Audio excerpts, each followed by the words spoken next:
Detecting and responding to threats in the cloud is harder than doing it on-prem. Even when you do have the visibility you need, legacy security workflows weren't designed for the speed and complexity of cloud environments. Cloud-native security solutions from ExtraHop are purpose-built to spot threats across the hybrid attack surface, provide detailed investigation steps, and help you automate response. Request your 30-day free trial at securityweekly.com/ExtraHop. You want to get the right things done for your security program. Sounds simple, but what are the right things for you? What does done mean? And how are you going to get there? Rapid7 realizes more than anyone how hard this can be. While Rapid7's Insight platform offers you industry-leading vulnerability management and detection and response solutions, their focus is on understanding where you are so that they can help you get where you're going. Visit securityweekly.com/Rapid7 to get started. Welcome back, everyone, to Enterprise Security Weekly. Make sure you attend RSA Conference in 2020, coming up soon, February 24th through the 28th. You can go to securityweekly.com/RSAC 2020. You can sponsor an interview or a show with us at RSA this year. And also, if you're attending, register using our discount code to save $150. Matt, we're recording Paul Security Weekly, this show Enterprise Security Weekly, Application Security Weekly? Yes, and Business Security. And Business Security Weekly. And at this time, we have slots available to do a sponsored segment on those shows, which will be recorded live at RSA. So if you go to securityweekly.com/RSAC 2020, you can fill out a form, and if you're a security vendor, participate in one of these episodes that we will be recording and broadcasting live from RSA. Wilson Bautista is with us. He is a retired military officer who is currently founder of the consulting firm Jun Cyber. His expertise is in the domains of InfoSec leadership, architecture, compliance, and risk. Wilson will also be presenting at InfoSec World. Wilson, welcome to the show. Hey, glad to be here. Yes, thank you for your service, sir. And I'm really excited about this topic because it kind of segues off some previous ones that we've done. And I wanted to start with your topic was security orchestration isn't about tools, right?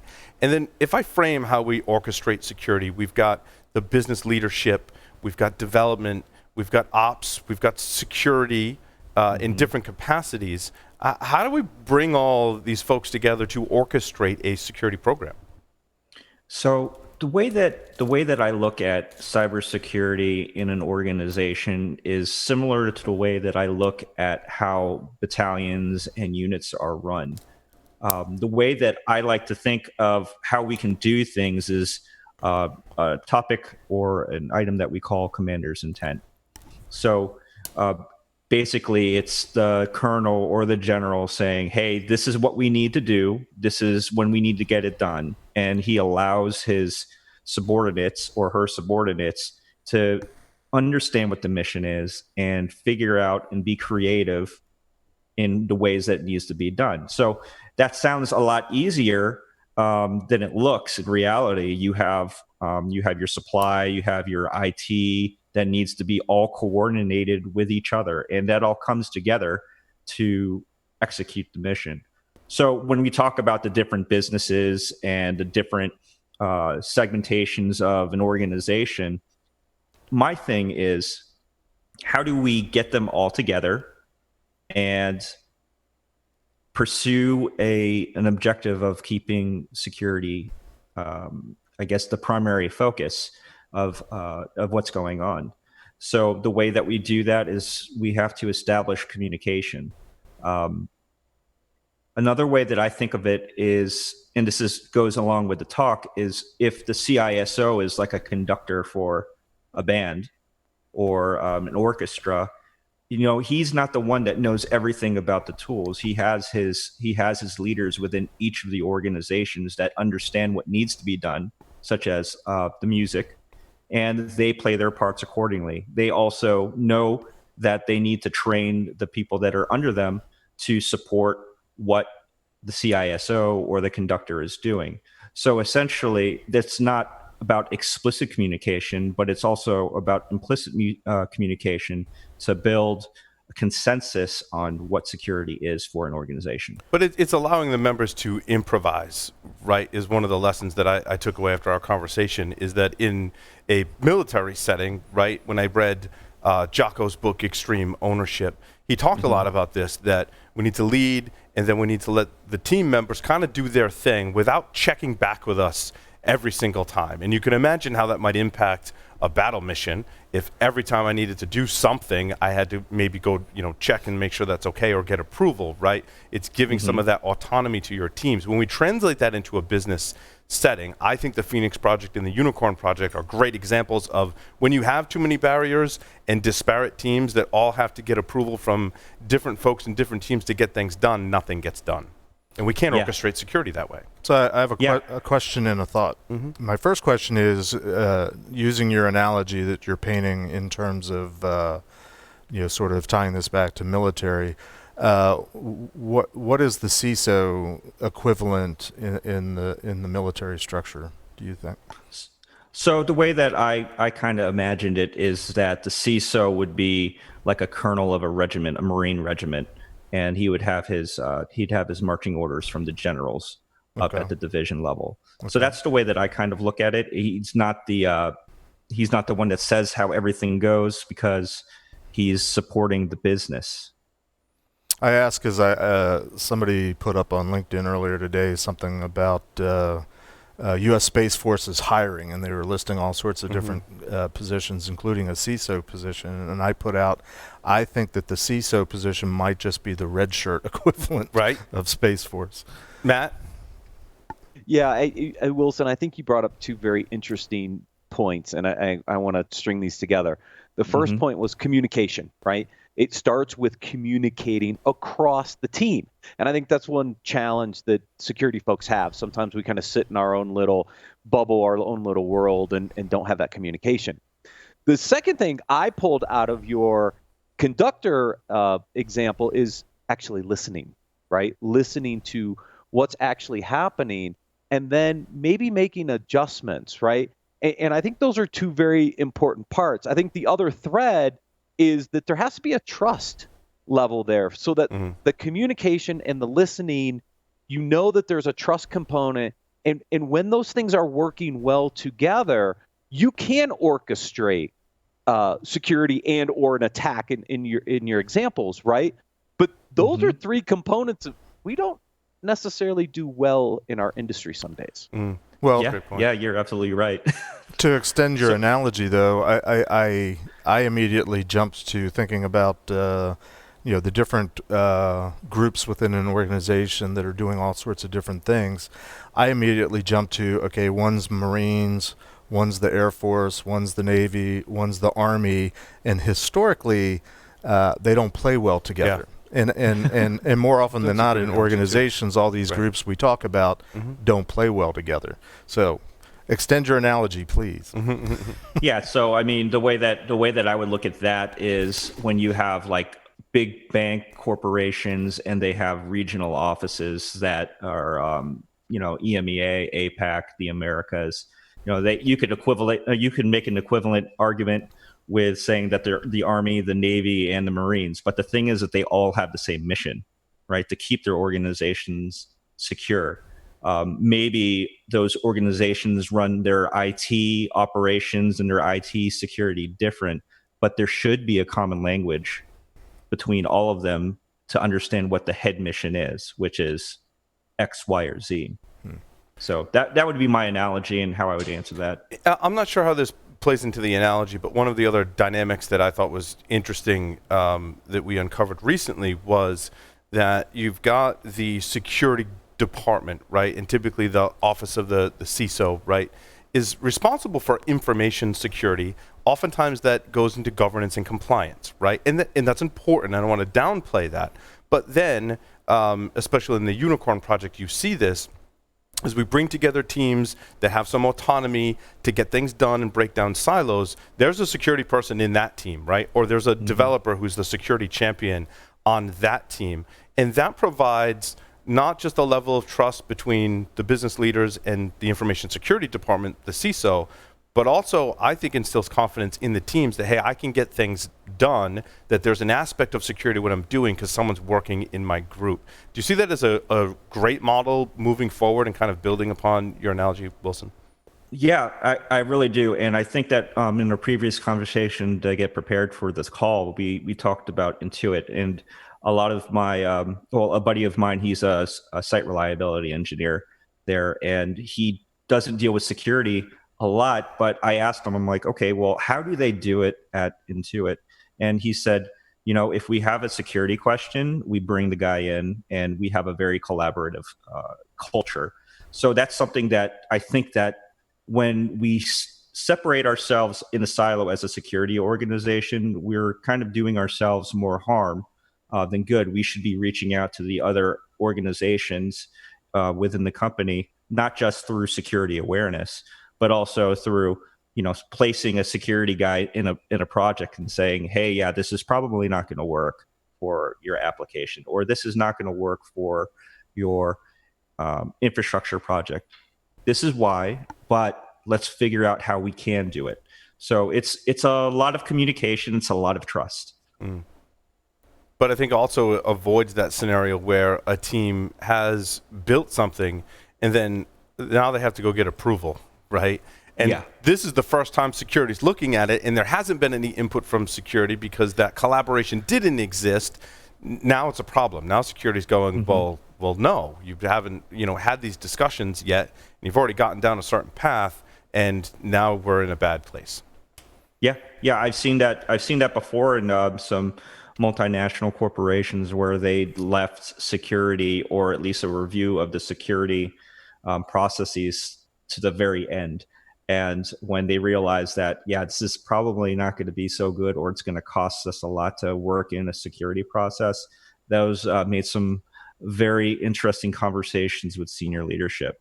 So by establishing that trust and having that collaboration throughout a project cycle, I think that will really improve how we can create products to be more secure and our organization infrastructures to be more secure.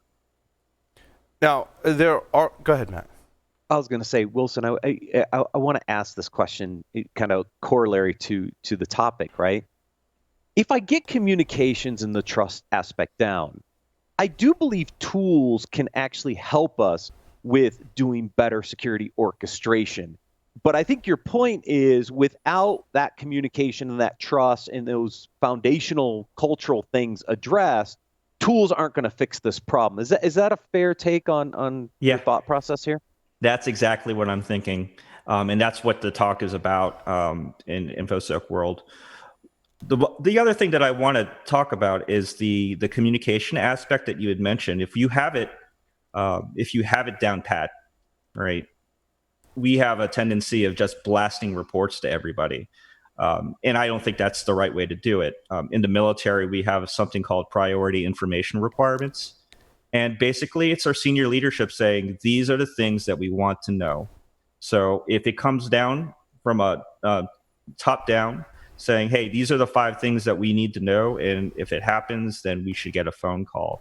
Then that filters down to the lower organizations, and we're able to provide very specific, meaningful, actionable intelligence for us to follow. Yeah, so teams have autonomy, but when you run into these 5 situations, these are the times that we need to have those open channels of communication, right? Because you can't just let teams, run wild and never report back up, right? But you want to minimize that cross communication and not make it have to be every step requires some kind of communication back up the chain. Yeah, and also the fact that we don't want to just spout off knowledge or spout off reports to our senior leaders when it doesn't really impact them, or if it does impact them, it just needs to be more focused into exactly what they need to know. It's kind of like alert fatigue, and just I saw it at one of the organizations that I worked with. It's like report fatigue, and I heard vulnerability management in the previous call. It's like every month you're providing a report. It seems like it's never ending. And when you're that one guy in that one shop and you're trying to get just things patched, it's difficult. And what we want to do is not only focus on the leadership in communicating up, but also down and across to our support structures that are taking care of the work. Patching servers, workstations, and but that reacting to things. That really speaks to breaking down silos as well, because I think oftentimes some of the reasons why silos are built is there is a lack of trust and communication.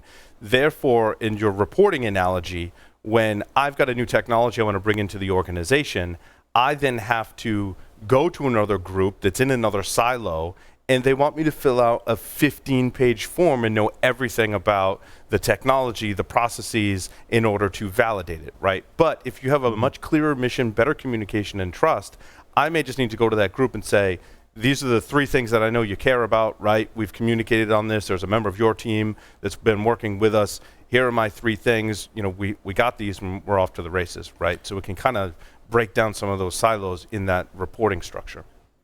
So I have to ask, because in your profile you mentioned your Myers-Briggs profile, which I always chuckle because I'm civilian, but I'm ex-DoD.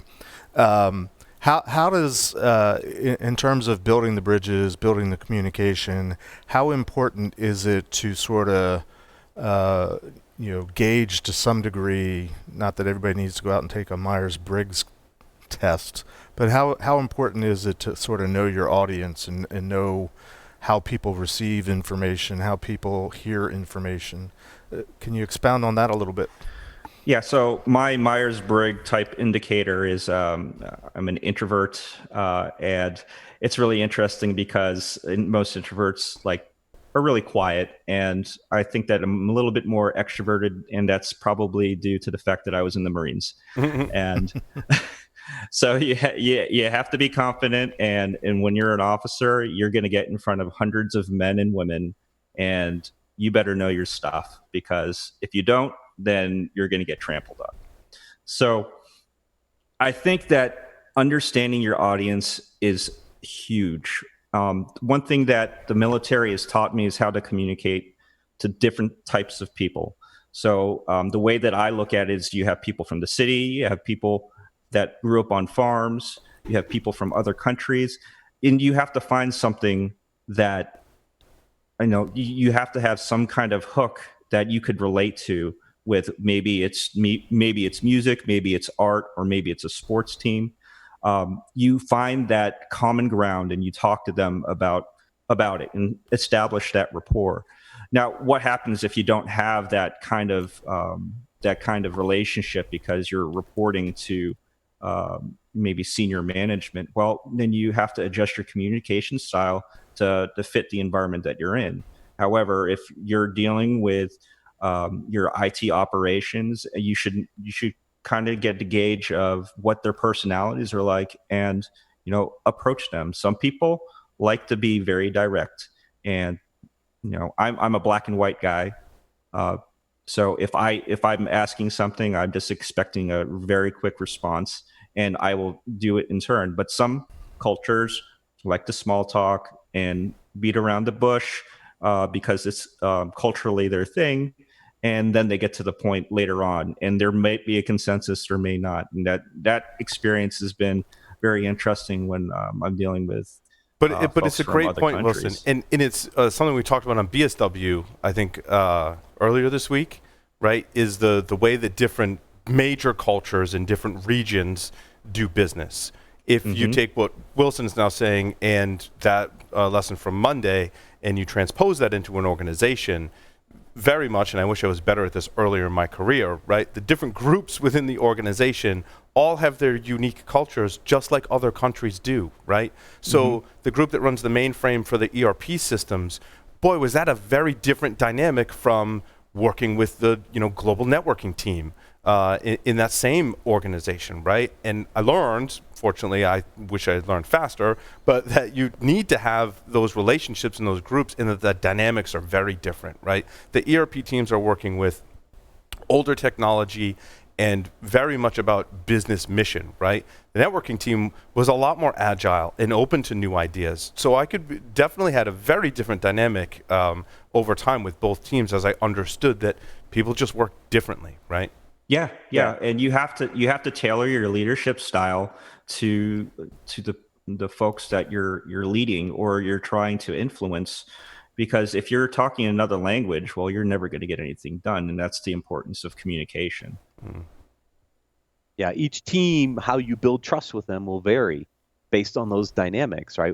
Again, Paul, on Monday, right? Some teams are more open, like the networking team. Yeah. Other teams, like the mainframe teams, want you to prove competency because the way that system's probably designed and operated. That's how you build trust, and each team's going to be different. Right, but that in building that trust is so important in how you communicate, and you don't necessarily just want to step in and go, you need to do this on your mainframe, right? One of the things I happened to do, I think, right in that particular dynamic was I told them about what we did in security. They had a problem, and they came to me to help troubleshoot it, and it wasn't security related, but I helped them troubleshoot it so they could see how my tools operate, how we operated as a team, and how we could help each other, right? That's super important, especially when we get to your Intuit example where there's not a security person on every single team, right, as the organization grows. You may be the security person that has to interface with a dozen teams, right? And you need to understand that dynamic, that each one might be completely different. I think it's also worth pointing out, and I've seen this in my years as a consultant, as you're trying to figure out your audience and learn the best ways to communicate and learn to speak their language, essentially. I found it's also important to, identify the leaders, identify the power structure, because the leader isn't always the one with the title manager. Very often in trying to get messages, thinking primarily upstream to upper level management, there's usually always a stopgap, and that stopgap in a historical context might be called the secretary, the executive assistant, but there was always somebody in an organization that usually didn't have title and role, but was absolutely the gatekeeper for getting certain messages to certain areas, especially up a management chain. Right. So so being able to identify sort of the communication structure, the power structure. I'm thinking, military analogy and traffic analysis back to my old days. But learning where the communication flows, as well as what the messages are, I think is also important. Right. Yeah, and that secretary, right, is often not an appropriate term, but there's a person responsible for the coordination in the team and a lot of the administration function, right? Who's the most powerful person at Security Weekly? Right. It's Sam. Right. So it's an interesting lesson from the Unicorn Project. Dev wants to have pizza for QA. They work very closely with that persona that we're talking about in QA to say, where do we set up the pizza? Where do you normally order pizza from? And she's like, oh, you want to buy us pizza? And so they win her over to help the team and bridge that gap, which is a great example, I think, of that. Yeah, I think it's also important to note that, we'd focus on the leaders, but you also can focus on the people that support the leaders to kind of champion your cause as well. Establishing those relationships is also very helpful to get them to be on the same page as you. So it's not just knowing just the leaders, it's also knowing who are the right hand folks, and who do they trust. So if you get buy-in from them, they're probably going to be able to sway some thoughts and into the direction that you need to. I had one other question if we have time. Last question. I keep thinking of all the war movies I've seen and knowing how the military works. And you sort of suggested it early on in terms of, the colonels and the leaders in the military structure. They tell their teams, go get it done, and sort of leave it to them to make it happen. Which is often the case. How does compare and contrast that to the things that we were talking about in earlier segments in terms of regulation and compliance, and there's certain rules that have to be followed. Yet the rules very often don't make sense, or people find shortcuts or ways to make things happen and make it work. How do you balance that in your viewpoint?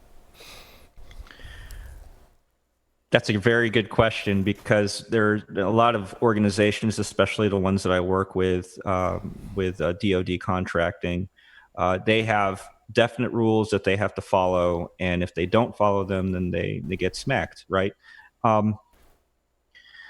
You have to be able to balance it out, right? You have to follow the corporate policies and the corporate orders on how things should be done.